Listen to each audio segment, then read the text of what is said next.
Hi, this week is week 9 already, and we're going to be talking about electrolytes, acid-base balance, and topics related to that. By now, most of you have participated in testing your urine, and you've been able to see that you have variations during the day. So what have you learned? Well, one of the things I hope you've seen is that urine pH varies wildly compared to pH of your plasma that is required to maintain your life and your homeostasis. Your plasma has to be within 7.35 to 7.45 or you will die. But you've already seen that your kidney can produce urine that is pretty acid and quite basic, and anything in between. What does that mean? Well, what it does mean is that your kidney is being used to regulate homeostasis in your body fluids. And I want you to remember what your body fluids are. You have fluid, water and colloids and chemicals inside of your cells in the intracellular space, inside the cells. But between the cells, intercellular or extracellular space, you have interstitial fluid. Where did that come from? And how is the different chemistries of these different fluids maintained? Well, they're maintained through a sort of a dance between the or among the different electrolytes that are dissolved in these fluids, the amount of water that's there, and the amount of hydrogen ions that are there. And that's influenced by the amount of CO2 and buffers in those fluids. So you see that in this little chart. It shows sodium concentration, which is one of the most important electrolytes in your body, is 145 millimoles per liter in your plasma and interstitial fluid, but inside the cell it's only 10. So there's a huge difference inside and outside the cell in the concentration of this one. What about potassium? Potassium is very low outside the cell, but high inside the cell. Wait a minute. Don't you remember about when we learned about the physiology of the nervous transmission? Remember, potassium was high inside, low outside. Sodium was high outside, low inside, and calcium was very high.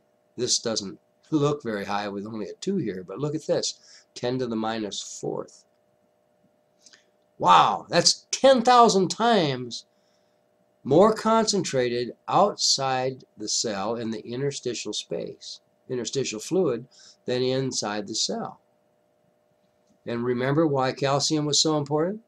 Because it allowed nervous transmission and caused communication between nerve cells across the synaptic cleft and caused communication between the nerve cell and the muscle cell membrane, the sarcolemma, remember?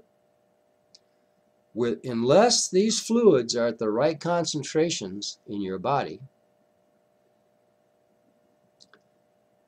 you can't stay alive.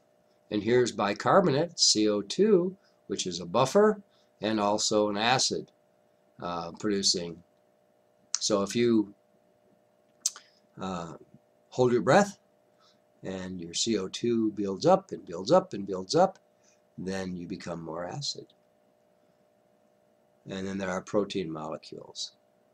Okay, so, but what are we talking about? We're talking about ions or electrolytes that are simply minerals that generally occur in crystalline form and that eventually, in the presence of water, a polar substance, can dissociate into their ionic forms. So these are the minerals we talk about much of the time, right? But what do they look like? Whoops. What do they look like? I got to find what they look like for you. I will eventually. There they are. So this is what they look like. And I don't know if some of you have been in my classes where I bring in the mineral from my humidifier, because my humidifier evaporates water, puts it into the air as water vapor, and the minerals, which are pretty heavy in my well water, is pretty high in calcium, stay behind. And you know, it looks like chips of bone because it's about the same kind of stuff. Well, these are the crystalline forms of the minerals. Sometimes we think of them as rocks when they're larger. Isn't it amazing that a small change in the hydrogen ion concentration in a body fluid can make these dissolve in solution? And they can dissolve directly from your bone into solution. So the electrolyte balance is very important in maintaining acid-base balance in your body, and fluid compositions between the different fluids in your body. Now let's review very quickly what those different fluids are. Remember that inside your cardiovascular system is blood comprised of the hematocrit, which is the red blood cells, a little buffy coat, which is the white blood cells. These are all the formed elements. And then there's plasma, which is primarily water, but inside of that water are dissolved minerals and amino acids and sugar and other nutrients.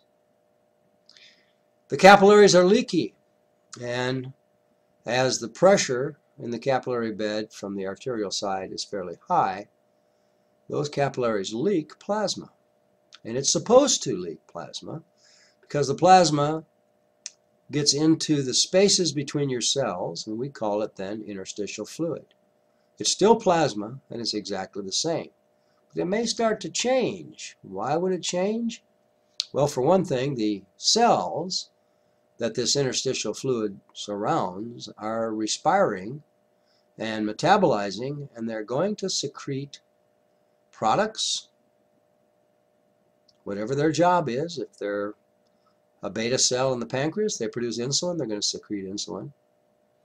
And those products are going to be a variety of proteins, and they're going to secrete wastes like urea, creatine, and which is very toxic, and carbon dioxide.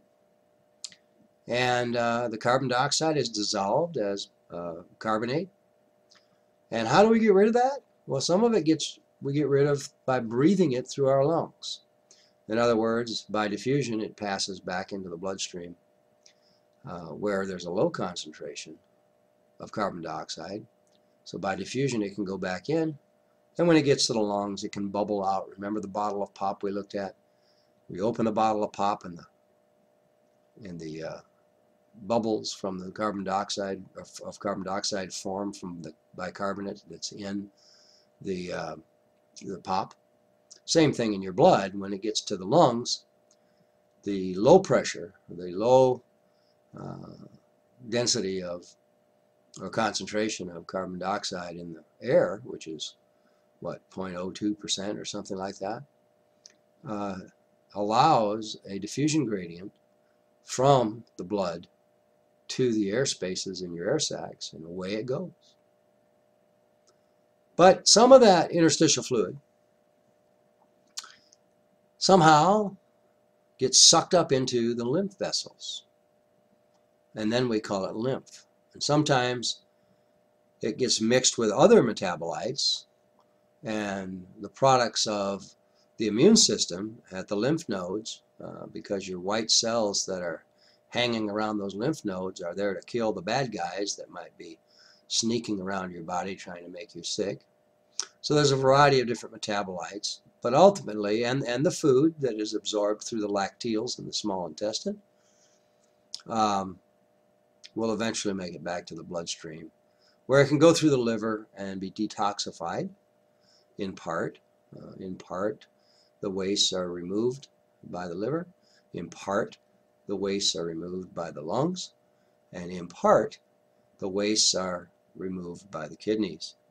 So when that waste gets, and I should add, the waste also from the cerebral spinal fluid that is absorbed back into the arachnoid membrane in the veins there, and make it also to the subclavian vein, and back into the heart. So then it gets pumped back to the liver.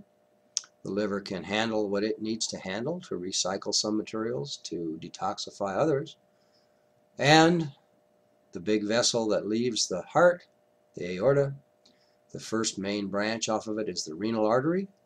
That takes you to the kidneys, where separations and smaller divisions of the renal artery end up feeding each nephron, which is the individual unit, the little chemistry set that cleans your blood. And those nephrons are little cation exchangers, cation exchange chemistry sets. And they both detoxify and recover and conserve water. They conserve sodium. They conserve amino acids. They conserve, that means they recover glucose. Anything that's good for you that you don't want to just lose because it took you energy to get it, your kidney conserves. Toxins that are bad for you, and excess water and excess hydrogen ions are eliminated.